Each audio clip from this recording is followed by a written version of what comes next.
आ गई बन में उड़ा दो।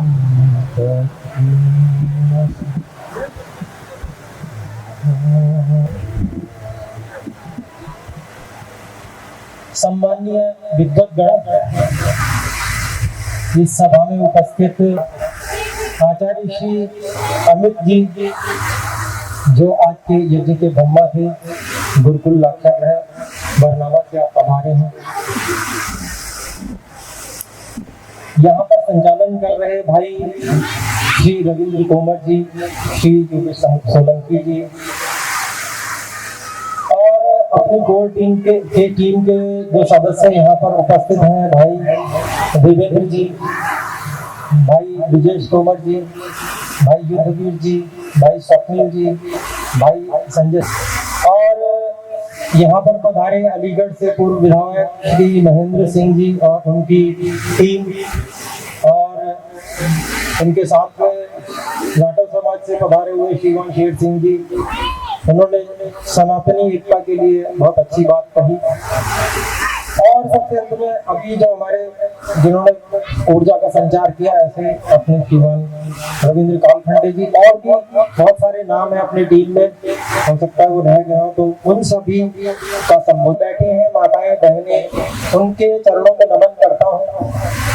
और यहाँ पर बैठे जो भद्र पुरुष हैं, उनका मैं अभिनंदन करता हूँ। लंबे समय से वो यहाँ पर बैठकर और बड़े ध्यान पूर्वक यहाँ पर सनातन के विषय को सुन रहे हैं, और ऐसे यहाँ पर बैठे इस गांव के ये हो। तो देखिए, हमने बहुत सारी बातें सुनी और बड़ी सार्थक और उत्तम बातें सभी वक्ताओं की यहाँ पर मंच से आई सनातन के विषय में। सनातन क्या है इसके विषय में भी जो विद्वानों ने यहाँ पर बहुत सुंदर ढंग से हमें बताया। तो सनातन वही है जो शाश्वत है, और उसको बहुत अच्छे ढंग से आचार्य श्री प्रेम शास्त्री जी ने समझाया, और उसका पालन करना सबका धर्म है। अब हमारे सामने ये समस्या आई कि हमारे देश में जो आज दुरावस्था है, मेरी ओर ध्यान दीजिएगा पीछे से भी, मैं आज आप सबको संबोधित कर रहा हूँ, आप सबके लिए ही मैं यहाँ आया हुआ हूँ। तो मैं ये चाहूंगा कि थोड़ा सा समय जो मेरे को आपने दिया है उसमें आप मेरे से जुड़ जाए, इधर उधर बिल्कुल देखना छोड़ दीजिए, केवल मेरे से इंटरेक्शन कीजिए, मेरी से आंखों से आंखें मिलाइए। मैं आपसे बात कर रहा हूँ, और पीछे जो नौजवान खड़े, वो जो बच्चे खड़े हुए, उन सबसे वो स्थिति नहीं है कि हमारा देश सर्वोपरि हो। इस समय दूसरे देश है, कोई अमेरिका है, कोई रशिया है, इस तरह से देश आगे निकले हुए हैं। हमारा देश इस समय सर्वोपरि नहीं हो रहा। ज्ञान के क्षेत्र में भी अभी हम डेवलप्ड कंट्रीज में नहीं आते ना, विकास क्षेत्र अभी हमारा पिछड़ा हुआ है, विकसित होने की लाइन में खड़े हुए हैं। ये सब क्या है? हमसे बाद में बहुत से देश स्वतंत्र हुए और उसके बाद भी वो विकसित हो गए, हम अभी विकासशील हैं। क्या कारण है? तो इस चीज पे अपने लोगों को विचार करना है। कुछ बिंदु में आपके शासन होना, ये सबसे महत्वपूर्ण बात है। अगर राष्ट्र के नागरिक अनुशासित है तो वो राष्ट्र उन्नति करेगा, अगर उस राष्ट्र के नागरिक अनुशासित नहीं है तो वह राष्ट्र उन्नति नहीं कर सकता। और सबसे बड़ा कारण हमारे देश की उन्नति न होने में हमारे को अनुशासन सिखाया नहीं गया। इसके अंतर्गत हमारे बच्चे को अनुशासन सिखाया जाता। वो व्यवस्था कैसे आती है पता है आपको? वो व्यवस्था स्कूलों में नहीं सिखाई जाती है, वो व्यवस्था किसी केवल गुरुकुलों में सिखाई जाती है। वो अनुशासन में रहना, और बाहरी अनुशासन तब आ पाता है जो आत्मिक अनुशासन में रहना जिसको आता है। आत्मिक अनुशासन में जिसको रहना आता है वो व्यक्ति बाहर से भी अनुशासन में रह सकता है। आपको पता है महर्षि वाल्मीकि जी, जो श्री राम जी जब जन्मदिन हुआ था तो महाराज दशरथ के राज्य का वर्णन करते हुए कहते हैं कि उस राज्य में कोई एक व्यक्ति भी अनपढ़ नहीं था, और कोई ऐसा व्यक्ति नहीं था जो जिसकी इंद्रियों पे नियंत्रण ना हो। इसको कहते हैं अनुशासन। इंद्रियों पे नियंत्रण ना हो ऐसा एक भी व्यक्ति नहीं था। आप कल्पना कीजिए कि वो समय क्या रहा होगा जिस समय में भारत में श्री राम जी ने जन्म लिया। आप ये सोचिए कि वो परिस्थिति कैसी होगी जिस परिस्थिति को महाराजा दशरथ ने अपने राज्यों में निर्माण किया कि यहाँ पर राम को आना पड़ा। वो स्थिति कैसी थी, वो कैसे अनुशासन में लोग रहने वाले थे, जिस स्थिति में श्री राम जी यहाँ पर आए, श्री राम जी ने जन्म लिया इस भारत में। तो अगर वो अनुशासन की स्थिति हम निर्माण नहीं कर पाते हैं तो समझ लीजिए कि फिर हम केवल शब्दों में कह पाएंगे कि राम आएंगे। हमने सबने सुना होगा कि राम आएंगे और मंदिर बना, ये बड़ी खुशी की बात है।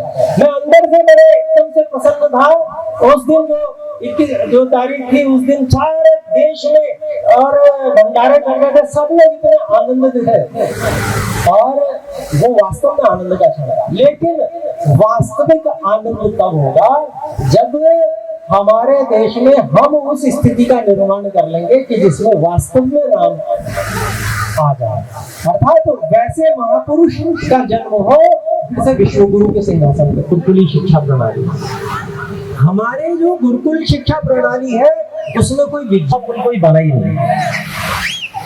और आपको पता है कि जो पुष्कली वो भी 1-2 घंटा 5 मिनट में लेके आता है, उससे पहले उसका आंसर निकाल देते हैं। ऐसी ऐसी विद्या है वैदिक गणित में, तो कोई कमी नहीं है आप समझिए गुरुकुल में। ऐसे ही विज्ञान, हमारा कोई पिछड़ा हुआ विज्ञान नहीं है, लेकिन फिर हम उसको साथ में लेकर चलेंगे। गुरुकुल शिक्षा प्रणाली में ऐसा नहीं होगा, सबका मन रखा जाएगा। और आधुनिक शिक्षा हम शिक्षा भी देंगे। सनातन की शिक्षा क्यों जरूरी है, इस बात को समझना जरूरी है। आप ये समझिए, खींच के ले जा रहे हैं, धर्मांतरण कर रहे हैं, और हम भी कोशिश कर रहे हैं। ऐसा नहीं है, इधर बैठे हुए हमारे वैसे प्रेम जी आचार्य जी, वो बताते हैं कि किस प्रकार से वो जो है घर वापसी और शुद्धिकरण का कार्य करते हैं। बहुत जबरदस्त कार्य, उन्होंने पिछले साल में 1100 कुछ लड़कियों का कार्य किया है। तो मैं लगभग 1200 मलेच्छ कन्याएं वैदिक धर्म में दीक्षित हुई है हमारे शुद्धि महारथी श्री इंद्र सिंह सोलंकी जी के माध्यम से। लेकिन ये गति कम है, इससे ज्यादा बहुत सारी ऐसी समस्याएं आ रही हैं जो आपको हमारी बेटियां जो है ना कट कट के बक्सों में पैक होकर मिल रही हैं। कुछ की सूचना मिलती है कितनों की, उससे बहुत कई गुना ज्यादा की सूचना नहीं मिलती। ये लोग क्या कर रहे हैं पता है, धर्मी लोग वो ये कर रहे हैं कि या तो उन माताओं पाश्चात्य आक्रमण है, कम्युनिस्ट आक्रमण है, जो कि हमारे बौद्धिक स्तर को ही गुलामी की ओर ले जा रहा है। आज हम कहीं पर जाते हैं तो अगर हम धोती कुर्ता पहन के चले जाए तो हमको शर्म आती है, और हम पैंट शर्ट पहन के जाने में बड़ा गौरव अनुभव करते हैं। आप सोचिए, मैं देखिए बहुत ज्यादा लेकिन मैं एक उदाहरण देने के लिए ये बात कह रहा हूँ। केवल ये जो मानसिकता है, क्या ये गुलामी की मानसिकता नहीं है? ये किसने दी है? ये पाश्चात्य जगत ने हमको मानसिकता दी है और उन्होंने हमें गुलाम बनाया। मैंने केवल उदाहरण दिया, ये पाश्चात्यता का हम गुलाम हैं। हमको अंग्रेजी की मानसिकता, वो क्या अंग्रेजी जो पढ़ा हुआ व्यक्ति है ना, वो बहुत ज्यादा विद्वान है, वो बहुत हाई फाई व्यक्ति है। ये जो दिमाग में हमारे बन गया है, ये गुलामी की मानसिकता है। मैं मना नहीं कर रहा, बुराई नहीं कर रहा अंग्रेजी की, अंग्रेजी भाषा के रूप में अच्छी है, आनी चाहिए, लेकिन ये मानसिकता कि अंग्रेजी पढ़ा हुआ व्यक्ति बहुत हाई फाई है, बहुत ऊंचा है, ये मानसिकता गलत है। तो मेरा कहना यह है कि ये जो मानसिकता है, इसको बाहर निकालने के लिए आज गुरुकुलों की जरूरत है। दूसरी बात, दूसरी तरफ से जो मुगल आक्रमण जिसकी बात हमने अभी जिहाद के रूप में की, जिसकी बात भाई साहब ने की, इस तरह से हो रही है और हम उसको कितने हल्के में ले रहे हैं, मैं इसको लेकर आता हूँ और गुरुकुल की ओर फिर मैं आपको लेके आऊंगा। आप ये समझिए कि हम किसमें हैं, हम सुरक्षा मोड में है कि हम बचाव कर रहे हैं। मैं एक कहानी सुनाता हूँ छोटी सी।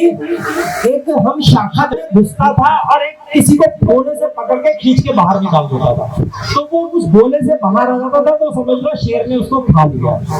और अंदर बकरी क्या करती थी, बकरियों को क्या था, उसको मुक्का मारने का अधिकार था कि वो अगर अंदर आएगा तो उसको मुक्का मारेंगे। तो होता क्या था, जो बलवान व्यक्ति होता था वो धीरे धीरे एक एक खींच के सब बकरियों को बाहर कर देता था। तो ये खेल था और ये खेल हमारे जो सनातन समाज में चल रहा है। हम क्या है, हम सेफ मोड में है कि हमको क्या है, अपनी सेफ्टी करनी है। और जब तक हम बचाव मोड में रहेंगे तब तक ये काम होता रहेगा। ये लोग आक्रमण करते रहेंगे, हम में से खींच खींच के एक एक निकाल के ले जाते रहेंगे। हमें आक्रमण मोड में आना पड़ेगा।